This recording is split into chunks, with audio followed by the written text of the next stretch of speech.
It's Christmas, time of year. Our family's by the fire. Ah, Noël, la période des fêtes où l'on se retrouve en famille pour débattre une fois de plus sur les géométries de vélo. Little birds are singing like a choir. Winter chill is nipping at your nose. Oh, mais qu'est-ce que c'est que tout ça? Qu'est-ce que c'est ce bordel? Mais qu'est-ce que tu fous là? Eh mais pose-moi par terre, j'essaie de faire une vidéo d'intro sur les géométries de vélo. Ah ok, je comprends, mais c'est un terrain miné ce sujet, hein. Oui, je sais, c'est pour ça que j'utilise le Onzo comme exemple. Tu te souviens, on l'a monté et on a eu des surprises. Ouais, c'est vrai. Bon, ça te dérange pas, je me mets dans un coin, je t'écoute. Tu veux que je te remette tout comme c'était? Non, c'est bon, laisse comme ça, c'est pas grave, j'ai fait des plans dehors de toute façon. Ceci est une vidéo de vulgarisation, d'introduction aux géométries de vélo, et plutôt VTT, même si certaines évolutions sont similaires pour d'autres pratiques. Je ne suis pas ingénieur, mais je vais essayer de faire de mon mieux pour expliquer ce sujet à l'aide de mes années passées sur un vélo. Quand je parle de géométrie, Google me dit « La géométrie est la branche des mathématiques qui s'intéresse à l'étude des propriétés et des mesures des figures dans l'espace ou sur un plan. Elle emploie des notions telles que les points, les lignes droites, les plans et les courbes, entre autres. Et en effet, je parle de ce petit schéma que peu de personnes qui débutent a le courage de regarder, s'arrêtant simplement à « Ce vélo, il est beau ». Et c'est normal, je raisonne comme cela aussi. Cette vidéo part d'un premier constat.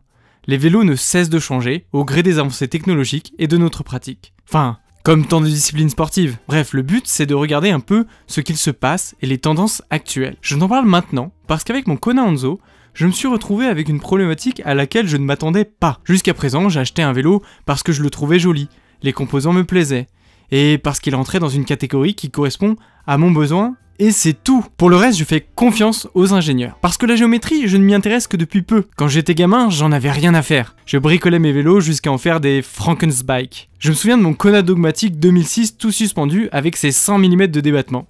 J'avais calé une fourche en 150 mm avec un amortisseur en 120 mm pour du 100 mm. Et je m'en fichais. Au final, le vélo était horrible à piloter parce que j'avais changé la géométrie. J'ai compris que c'était important et plus important que d'avoir toujours plus de débattement. Sale gosse. Et pourtant, à l'époque, les cadres n'étaient pas à la dernière pointe, et beaucoup moins d'études avaient été faites.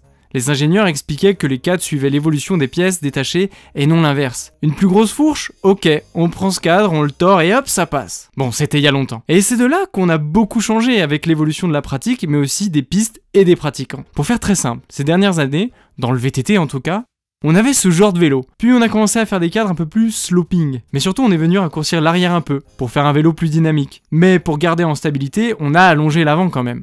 En bonus, ça permet de mettre une potence plus courte, pour une meilleure maniabilité. Bon, on fait quoi maintenant? Allez, on va changer l'angle de direction pour que les gars puissent attaquer sereinement sur les chemins. Ça va accroître la capacité de franchissement, tu verras. Bon, c'est très grossièrement schématisé, puisque chaque discipline a évolué vers une géométrie précise selon ses propres critères. Ceci n'est qu'une tendance. En anglais, tu as donc l'expression connue pour les hardtails, long, low, slack. Mais attention! Selon ce que tu cherches à faire avec ton vélo, tu peux privilégier certaines géométries. Par exemple, un angle fermé est plus efficace au pédalage, mais un angle plus ouvert est meilleur pour descendre. Et moi, c'est ça que je cherche. Pour illustrer mes arguments, je te propose de regarder rapidement l'évolution avec les deux vélos que je possède. Pour faire simple, je prends 3 mesures clés. Voici le Kona Unit dans sa version 2011 et dans sa version 2021. 10 ans séparent ces deux modèles. Et on voit bien que celui-ci est l'exemple parfait d'un modèle qui suit la tendance que je viens d'expliquer. Un angle de direction plus ouvert, un top tube plus long, bon ici des bases légèrement plus courtes, mais globalement c'est un bon exemple. Un autre exemple est simplement celui de mon Kona Onzo, celui de 2012 et le mien de 2019. Le look général du vélo a bien changé. Là, c'est visuellement flagrant. Le cadre sloping de 2019 ne laisse pas indifférent. Quant aux mesures que j'ai choisies, on retrouve bien le top tube plus long. En revanche, les bases arrière se sont un peu rallongées et l'angle de direction est resté le même. C'est pour ça que j'insiste sur le fait qu'il ne s'agit que de tendance. Ma comparaison se fait sur des modèles qui ont une petite dizaine d'années de différence. Ce qui est minime comparé à ma tendance qui, elle, se base plutôt sur des décennies. Ça ne veut pas dire que les bases seront toujours plus courtes, que le top tube sera toujours plus long et l'angle de direction sera toujours plus ouvert. Ce n'est pas ce que je veux dire. Aujourd'hui, les ingénieurs savent ce qu'ils font. Potentiellement, une année, ils vont dire que le top tube est plus long pour amener plus de stabilité, et l'année d'après, ils vont le mettre un peu plus court pour dire qu'il y a plus de maniabilité. Mais pour revenir où j'en étais, là où le Honzo essayait maladroitement de jouer sur plusieurs tableaux avec une géométrie sur l'arrière joueuse, l'avant était plutôt optimisé pour le pédalage. Le nouveau Honzo ISD ne fait aucun compromis. Vélo probablement agressif en descente avec ses 63 degrés d'angle de direction. Mais alors c'est quoi le problème sur notre vélo? Eh bien comme je viens de te le montrer, il y a une mesure qui me fait défaut. En fait, après avoir acheté et monté le Honzo, j'étais sûr que j'avais trouvé le vélo fait pour moi. Mais après l'avoir essayé, c'était pas incroyable. En tout cas, bien en dessous de mes attentes. Au final, j'aimais autant, voire plus, le Rockrider M100. Certes, les roues que j'avais montées n'aidaient pas le vélo, mais il y avait autre chose, et je n'arrivais pas à mettre le doigt dessus. J'ai fait mes recherches, et je me suis intéressé à la géométrie. Des heures sur les forums. Et j'ai enfin trouvé l'angle de 68 degrés. Et... En fait, c'est un angle très fermé pour un hardtail/endurigide actuel si tu regardes la tendance. Bon, le Kona ISD avec ses 63 degrés, c'est peut-être un peu trop ouvert, mais ça montre quand même l'écart. Mes 3 derniers vélos avaient un angle de 66-65. Heureusement, et c'est là que c'est intéressant, il y a une solution. Des jeux de direction à angle variable. J'ai trouvé ça chez Work Components. Ils ont plein de jeux de direction, ce qui m'a permis d'ouvrir mon angle de 2 degrés et d'arriver à 66 degrés comme mes vélos précédents. T'exagères pas un peu quand même? Tu deviendrais pas un peu compliqué? Moi aussi ça me paraît gros que je ressente ça. Et pourtant, je dois dire que c'est là. Et puis si je construis un Dream Build, je vais jusqu'au bout du concept. En plus, ça s'harmonise mieux avec ma fourche en 140 mm.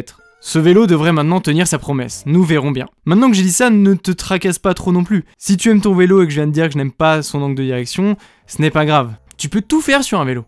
J'ai changé mon angle de direction, mais je ferai la même chose qu'avant. En soi, je pourrais faire mes pistes de vélo sur un vélo de route. C'est juste que je ressens que le vélo de route, il sait pas trop ce qu'il fait ici. Est-ce que les géométries évoluent dans le bon sens? Est-ce que c'est mieux? Je ne sais pas, c'est comme tout, ce sont des tendances basées sur des recherches, mais aussi des retours utilisateurs-consommateurs. Mieux, moins bien, je ne sais pas, c'est plus est-ce qu'il te correspond? Est-ce que c'est ce que tu recherches? En tout cas, c'est un facteur à prendre en compte, surtout qu'après 5 ans à avoir des vélos en taille large, je suis repassé sur du médium, tant les vélos s'allongent. Voilà, c'était une petite vidéo d'intro aux géométries, et il y a plein de paramètres que je t'invite à découvrir par toi-même. J'espère que ça t'aidera, mais surtout que ça te donnera envie d'en regarder plus sur la fiche technique, au lieu de la passer à toute vitesse. J'espère que tu n'auras plus peur d'affronter cette fiche technique, car au final ton vélo de rêve, c'est comme ta bière préférée, ça peut se jouer à quelques degrés.